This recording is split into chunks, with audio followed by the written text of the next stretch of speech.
How does hair color work anyway? Which type of hair color should I be using on my client or on my hair today?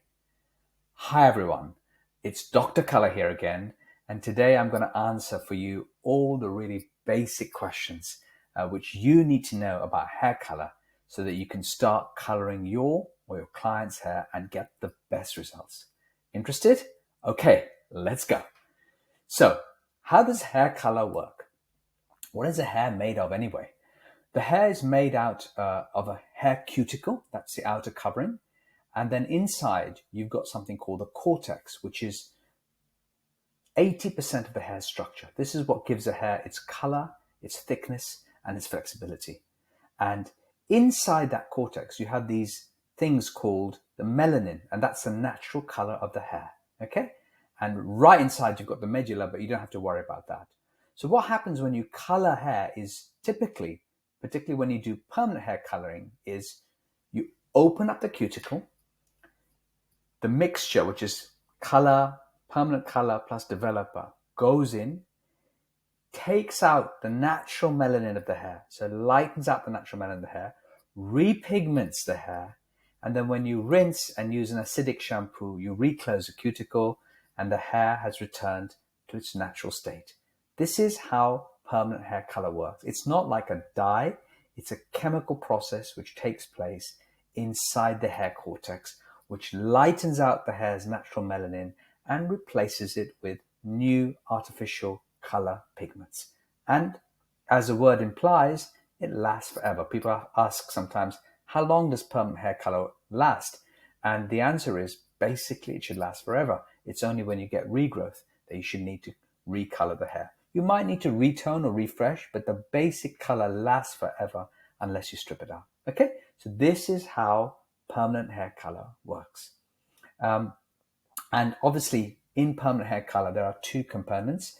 There's the color cream, which is in the tube, and there is the developer, the peroxide, which is typically cream in a bottle form. You combine the two, you get a very alkaline mixture, and this is what opens up the hair cuticle and does its work. And the whole process typically takes between 20 to 30 minutes before you rinse and reclose the cuticle. Okay? Right. Now, a little bit about hair coloring numbers so that when you see a permanent hair color and you see the number and the letters on the tube or the pack, you have an idea of what we're talking about. So hairdressers all over the world use something called the International Color System, and you basically use this to describe a client's hair or indeed the color that you're going to apply to it. And it goes from 1, which is black, to 10, which is extra light blonde.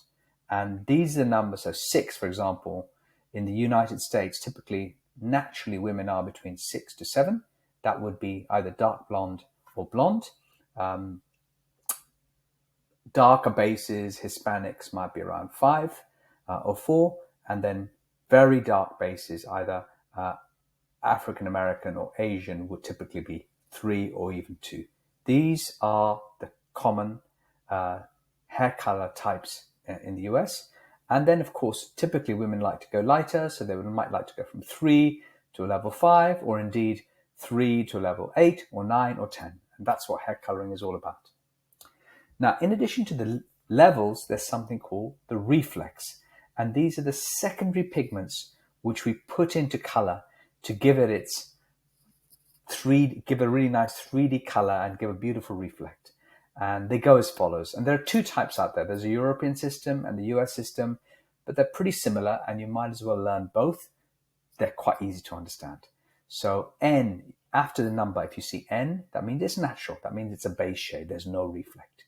If you see NN or 00, that means extra pigment. This is for very strong gray hair coverage only. Again, no reflect. And then the reflex star, if you see ash or 0.1, this is an ash reflect, A.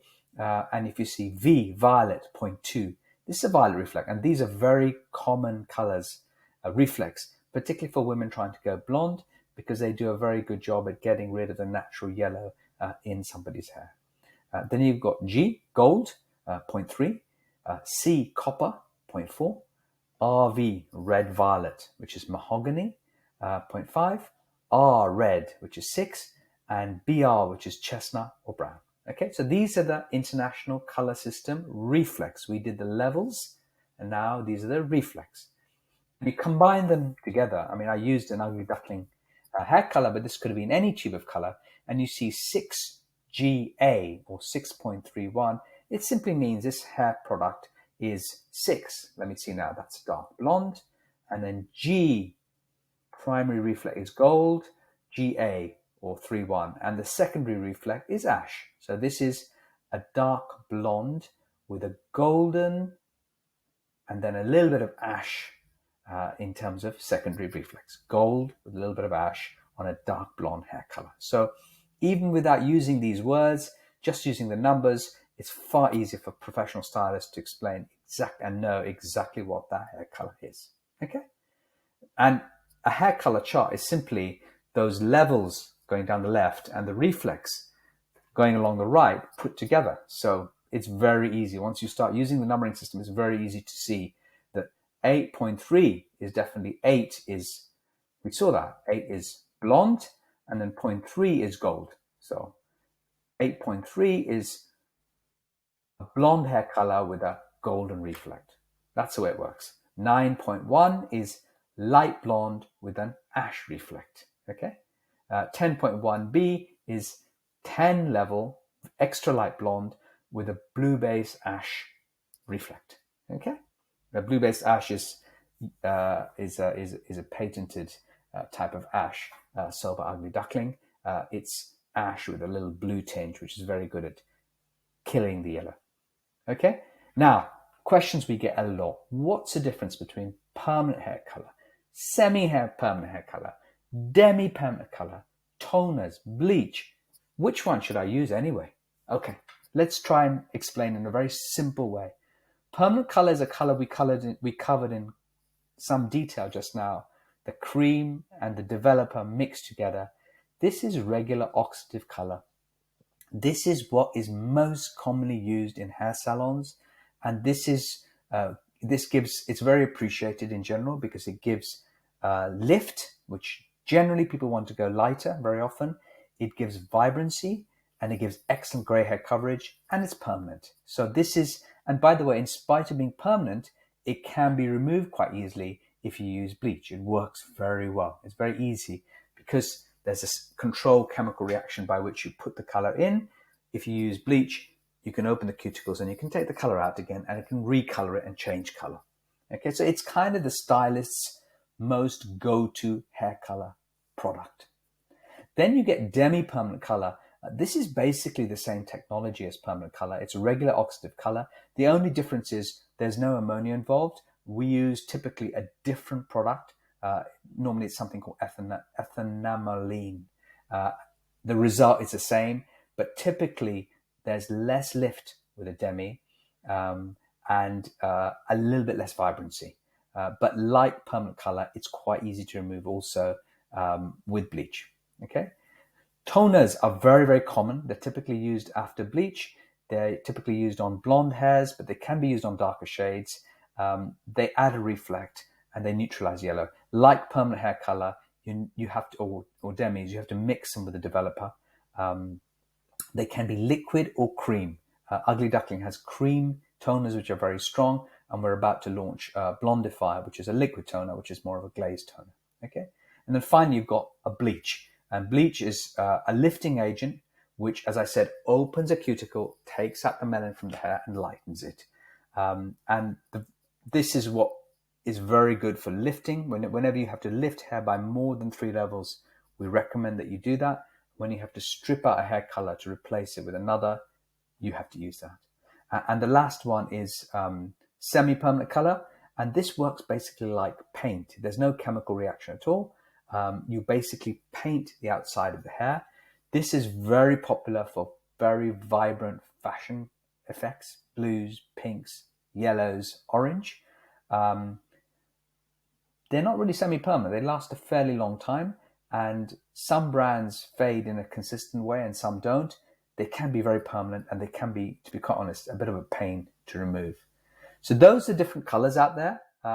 For most cases, you would probably be using a permanent color if you have a lot of gray hair coverage to do, if you have lifting to do, if you want to go lighter, if you want to lift your dark roots.